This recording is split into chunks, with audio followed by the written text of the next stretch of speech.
It's 6:30. Good morning, I'm Ian Crouch with Hunter News. Friends of a well-known Newcastle firefighter killed in a hang gliding accident at Bar Beach say he was an experienced pilot.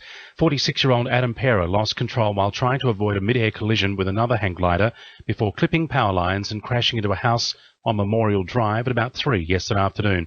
The accident was caught on video with the footage handed over to police. The occupants of the house didn't see the crash. Hunter water crews have been called to a burst water main on Anderson Drive at Beresfield. The main is located near the intersection of Hawthorne Street, and police say it's putting up a water spout about 10 metres high. Police are at the scene and are urging motorists to drive with caution through the area. A man's been charged over a violent domestic dispute at Lambton. It's alleged the 40-year-old tried to stab a 26-year-old woman with a knife at a home on Young Road on Saturday morning. The victim put her hand up to defend herself and suffered a serious cut, which will require surgery. The accused was arrested yesterday and is due to front court today. It's hoped seniors in the Hunter will receive a boost following the introduction of a new NRMA online hub. The National Roads and Motorists Association has launched the Living Well Navigator as part of a strategy to offer practical solutions on independent work and travel. NRMA President Kyle Loade says the site provides valuable information on a range of services. When you get to 50 and beyond, there's a whole range of services required, and that ranges from employment to volunteering, to travel, to community transport, to retirement homes.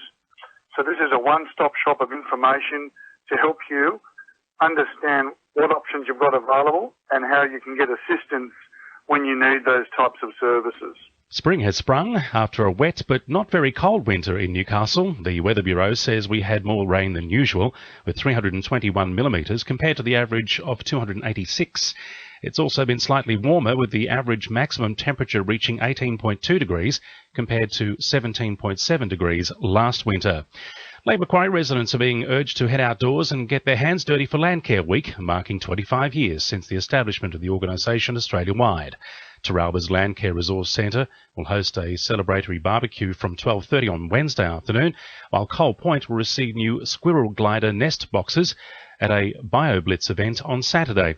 Lake Macquarie Landcare Coordinator Jason Harvey says they've stood the test of time. It's basically brought the concept of people doing voluntary works in the environment into the mainstream. They managed to bring to awareness of the powers that be that there's opportunities to achieve great things through that engagement. The brand of Landcare is one of the best recognised brand symbols anywhere. And the trip to the tip in Maitland is now cheaper from today. The now dumped carbon tax will no longer be included in fees at the Mount Vincent Waste Centre, with other council areas across the Hunter expected to follow suit in the coming weeks. Now with sport, Belinda Delaceres. The Newcastle Knights have given red and blue fans a reason to smile following Saturday's 42-12 rampage against the Eels. Newcastle piled on 34 unanswered points in the second half, scoring 6 tries, 5 of those in 16 minutes. Coach Wayne Bennett says it's about executing the game plan. I think we carved the ball out at the back of the field really good in the first half, kept them under a fair bit of pressure, minimised our errors. After that first 7 or 8 minutes, we were virtually error-free. The Jets have turned their pre-season fortunes around with a 3-0 victory over the North Queensland All-Stars in their final match of the Townsville Football Cup. Returning defender Scott Neville made it a fairy-tale comeback from knee surgery, scoring with a header in Newcastle's dominant display.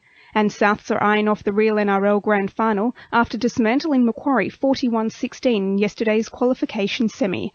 The victory sets up a semi-finals berth against Western Suburbs this Saturday. That's Sport, I'm Belinda Delas Harris. 2NURFM News Time 26 to 7.